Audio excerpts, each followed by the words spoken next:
Picture this. You make $70,000 a year. That's not a bad salary. In fact, by most measures, that puts you solidly in the middle class. You should be comfortable. You should be building savings. You should feel okay. But here's what actually happens at the end of the month. You're checking your bank account, doing mental math, wondering where it all went. The rent went up again. Groceries somehow cost more than they did 6 months ago. Your car payment, your insurance, your phone bill, your subscriptions, they're all just there every month, quietly eating. And you're left with this uncomfortable feeling that no matter how hard you work, you can never quite get ahead.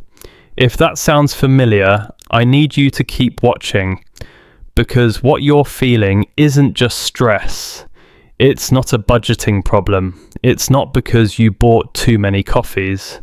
What you're experiencing is the quiet, systematic erosion of the American middle class.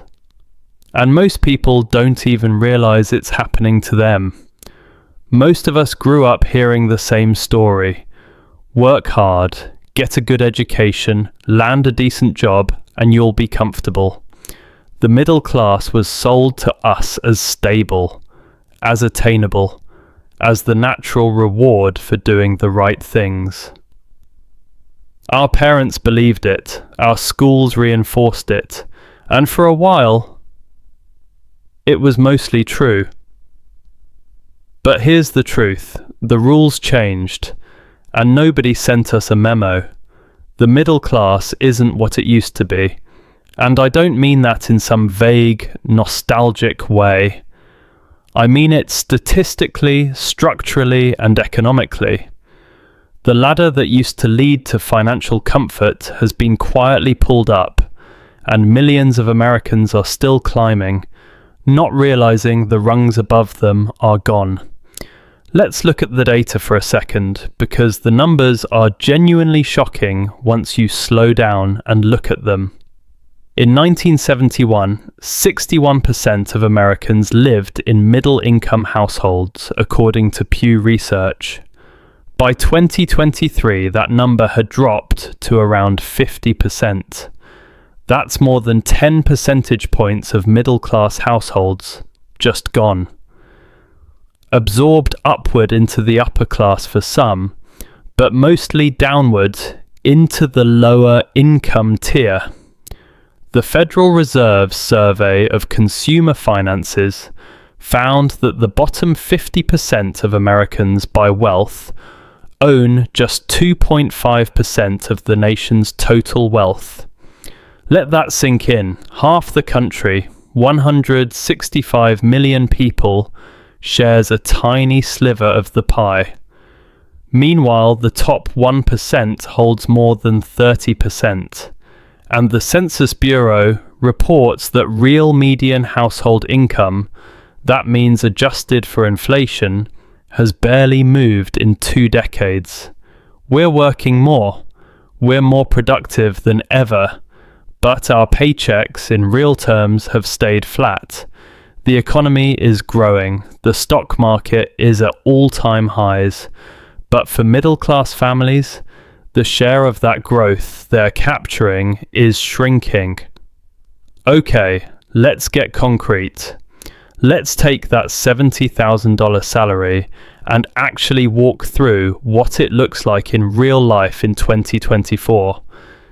Before you see a single dollar, federal and state taxes, Social Security and Medicare take roughly 22 to 25%. So right away, your $70,000 becomes somewhere around $52,000 to $54,000 in take-home pay. That's about $4,300 a month. Now, the average rent for a one-bedroom apartment in the US is around $1,500 to $1,800 a month. And in any major metro, you can double that. Let's call it $1,700. That's already 40% of your take-home gone. Financial advisors used to say spend no more than 30% on housing. That guideline is now a fantasy for millions of people. Add a car payment. The average new car payment in America is now over $700 a month. Add insurance, gas, groceries for one person running $400 to $500 a month, a phone bill, utilities, maybe a health insurance premium if your employer doesn't fully cover it. And suddenly you're sitting at $4,000 to $4,200 in monthly expenses.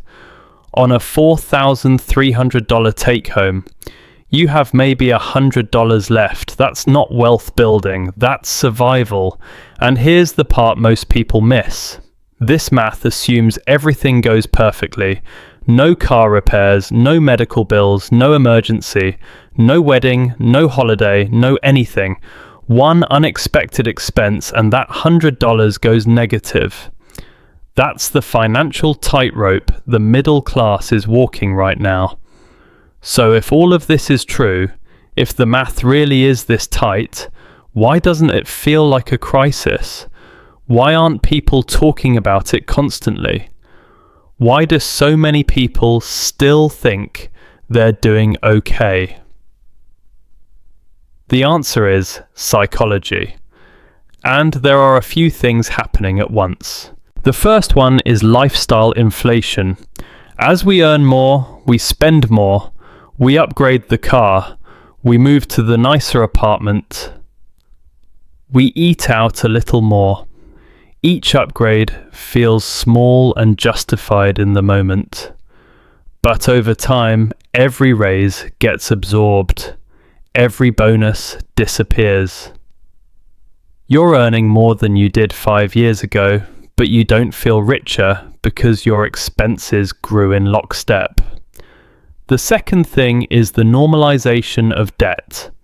We live in a culture where owing money is completely normal. Car loans, credit card balances, student loans, medical debt. These are so common that we've stopped seeing them as warning signs. Debt has become the background noise of middle-class life. Most people don't realize this is actually the mechanism that keeps them stuck. Third is social comparison. Social media makes it worse. You see your friends' vacations, their new cars, their home renovations. What you don't see is how much of it is financed. The average American carries about $6,000 in credit card debt. The carefully curated highlight reel makes financial struggle invisible and makes you think you're the only one struggling when actually almost everyone around you is in the same boat. And finally, there's financial denial. Looking at your actual net worth, your savings rate, your retirement projections, it's uncomfortable. So a lot of people just don't. They check their balance before a big purchase and call it budgeting. The truth goes unexamined because the truth is scary. You might be thinking, okay, but this doesn't apply to me. I have a good job. I'm contributing to my 401k. I'm not behind on any bills. And look, maybe you're right. Maybe you're genuinely in a solid position. But I want you to think about something for a second. What's your net worth? Not your income, your net worth. Assets minus liabilities. If you stripped away your income tomorrow, how long could you last? Months? Weeks? Surveys consistently show that a large majority of Americans, including those earning six figures, couldn't cover a $1,000 emergency without going into debt. Income is a flow, wealth is a stock, and a lot of people with high income have very low actual wealth. Maybe you're saying, well, at least I have my home, and that's real. Home ownership is one of the few wealth-building tools still accessible to middle-class families. But here's the problem. Home prices have risen far faster than incomes. The median home price in the US is now around $400,000. With a 20% down payment, that's $80,000 up front, just to get in the door. For most people, that's not accessible without family help or a decade of aggressive saving. The reality is, being income comfortable and being financially secure are two very different things. And confusing them is exactly how the middle class quietly erodes while feeling like everything is fine. Here's the hidden mechanism that almost nobody talks about in plain language. In a healthy economy, wages and asset prices more or less grow together. But starting in the 1980s, something decoupled. The stock market, real estate, and financial assets began growing much faster than wages. The reasons are complex. Tax policy, globalization, the rise of financial capitalism. But the result is simple and devastating. If you own assets, you compound your wealth. Every year, your assets grow in value, and that growth earns more growth. If you don't own assets, you're just trading your time for dollars, and those dollars buy less every year because of inflation. Think of it like two treadmills. The asset owner treadmill is going forward. You're walking and the floor is helping you. The wage earner treadmill is going backward. You're walking forward, but the floor is pulling you back. And each year, that pull gets a little stronger. Most middle-class families are almost entirely dependent on wages. The wealthiest Americans earn most of their income from capital gains and dividends, which are also taxed at lower rates than regular income. So not only are their assets growing faster, they're taxed less on that growth. The system, by design, accelerates wealth for those who already have it. This is why the middle class is structurally shrinking. It's not about individual failure. It's not about spending habits or discipline. It's a math problem built into the architecture of the modern economy. So what do you actually do about this? First, and I know this sounds obvious, but most people don't do it, get honest about your actual financial picture, not your income. Your net worth. Write down everything you own, everything you owe, and face the number. You can't navigate without knowing where you are. Second, shift your mindset from income to assets. Your paycheck is important, but your wealth comes from what you own. Start thinking about every dollar not just as something to spend, but as a potential unit of asset ownership. Even small amounts invested consistently in low-cost index funds build real wealth over time. A $500 investment per month at an average 8% annual return grows to over $700,000 in 30 years. You don't have to be rich to build wealth. You have to be consistent. Third, be ruthless about lifestyle inflation. Every time you get a raise, don't let your spending grow to match it. Direct at least half of every raise into savings or investments. Your lifestyle doesn't need to upgrade every time your income does. Fourth, understand debt for what it is. Rented money that makes someone else rich. Credit card debt at 20% interest is a financial emergency, not a normal part of life. Paying off high-interest debt is one of the best guaranteed returns you can get. Fifth, if home ownership is accessible to you, it's still one of the most reliable wealth-building tools available to middle-class families. Forced savings, leverage, and appreciation combine in a way that renting can't match over the long term. It's not easy to get in, but if you can, it matters. And sixth, educate yourself continuously. Not because reading books will fix a structural problem, but because awareness is the first line of defense.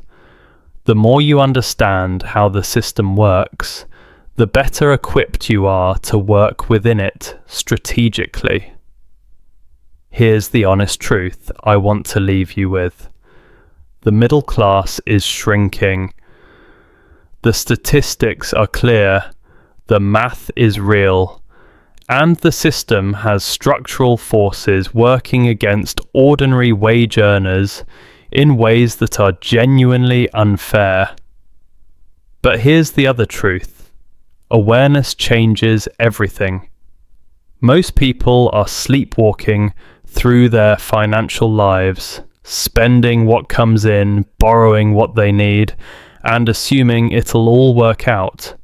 The people who wake up, who actually look at the numbers, understand the mechanics, and make intentional decisions, those are the people who quietly build real financial security, even in a system that's working against them. You're not going to fix the economy by yourself. You're not going to reverse the structural forces that have pulled the ladder up. But you can decide that you are not going to be a passive participant in your own financial life. You can decide that you're going to build assets, not just earn income. You can decide that debt is a tool you control, not a way of life you accept. You can decide to see the system clearly and play smarter within it. The middle class is quietly disappearing, but quiet doesn't mean inevitable. And noticing it, really noticing it, is the first step to changing your place in the story.